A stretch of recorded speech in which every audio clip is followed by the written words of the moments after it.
Welcome to this Your.Daily 180. We're looking at the book of Hosea. And we ask the question, how could a people become so depraved? How could individuals depart so far from God? One of the problems that they had was that the leaders were changing the rules. Look at Hosea chapter 5, verse number 10. The princes of Judah are like those who remove a landmark.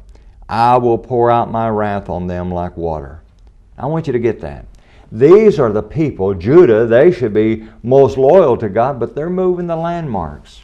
And it's not just the physical boundaries between property. Now listen, that's pretty serious. If you have a dispute with your neighbor over where the boundary is, that can get a little bit testy. I know I've had that situation. And God is very serious about the landmarks that He has laid down. Proverbs chapter 22 and verse number 28, the wise man said, don't move the ancient landmarks. And what about the landmarks that God has laid down? You know, if you go and you move a landmark and you decide you can begin to move over onto your neighbor's property, he's going to get upset about that. If we decide that we can move the landmarks that God's laid down, He will not tolerate it. Think about the idea of marriage. The Bible says in Matthew chapter 19 and verse number 4, have you not read that He who made them at the beginning made them male and female?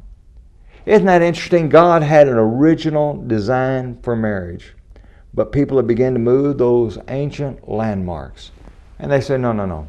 Marriage can be between one man, or one woman and one woman. And listen, it's coming soon. It can be between one man and 5 women. How in the world do they come across moving those ancient landmarks? Who gave them the right to move that? Who gave anyone the right to move the ancient landmarks when it comes to the nature of the church? Some people say, well, you can attend any church you want, the church of your choice. But we're told in 1 Corinthians chapter 1 and verse 10 that we are to speak the same thing, be of the same mind, be of the same judgment. How in the world can we go to the church of our choice when God's laid down, here's what I want, and I want there to be absolute unity? One group teaches this, one group teaches something completely contradictory, and we say, oh, it's all good. Good for who? Good for the one who's moved the landmarks, but not good for the one who's laid them down.